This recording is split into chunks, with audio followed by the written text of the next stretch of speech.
প্রধান উপদেষ্টা ডক্টর ইউনূসের পদত্যাগের দাবিতে ছাত্রদের বিক্ষোভ মিছিল ও ৬ দফা দাবি। সবাই ভিডিওটা সর্বোচ্চ শেয়ার করে দিবেন।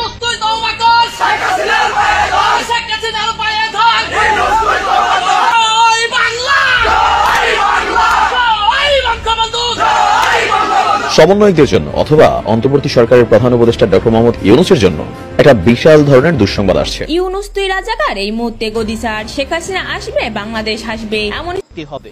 এখানে আমরা ৬টা দাবি নিয়ে আসছি, আমি দাবিগুলোতে আপনাদেরকে পড়ে শোনাচ্ছি।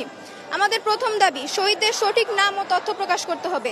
আমাদের দ্বিতীয় দাবি হচ্ছে আহতদের সম্পূর্ণ নির্ভুল তালিকা প্রকাশ করতে হবে। তৃতীয় দাবি হচ্ছে শিক্ষক ও ছাত্রদের, আমাদের ভাইদের উপরে যে সেনাবাহিনী যে হামলা করেছে সেই হামলার আমরা প্রতিবাদ জানাই এবং সেনাবাহিনীকে নিঃশর্তভাবে এটার ক্ষমা চাইতে হবে। তারপরে আমাদের ৪ নম্বর দাবি হচ্ছে নিহত প্রতিটি পরিবারকে বিমান বাহিনীর পক্ষ থেকে অবশ্যই সহযোগিতা করতে হবে।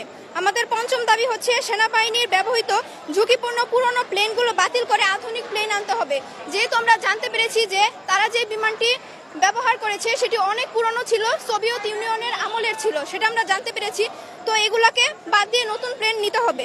তারপর আমাদের ৬ নম্বর দাবি হচ্ছে বিমান বাহিনীর প্রশিক্ষণ পদ্ধতি ও প্রশিক্ষণ কেন্দ্র পরিবর্তন করে মানবিক ও নিরাপদ ব্যবস্থা এটাকে প্রশিক্ষণ করতে হবে। আমাদের এই 6টি দাবি পূর্ণ না হওয়া পর্যন্ত আমরা রাজপথ ছাড়বো না। আমাদের এখানে যারা প্রকৃতপক্ষে কয়জন মৃত্যুবরণ করছে এটার অরিজিনাল সংখ্যা এবং তালিকা তারা দিচ্ছে না। তারা এমনকি এটা প্রকাশ করার জন্য যারা চাইছিল, যে স্যাররা চাইছিল, সেই স্যারদের গায়ে হাত দিছে আমাদের, আবার 3টা স্টুডেন্টেরও মারছে।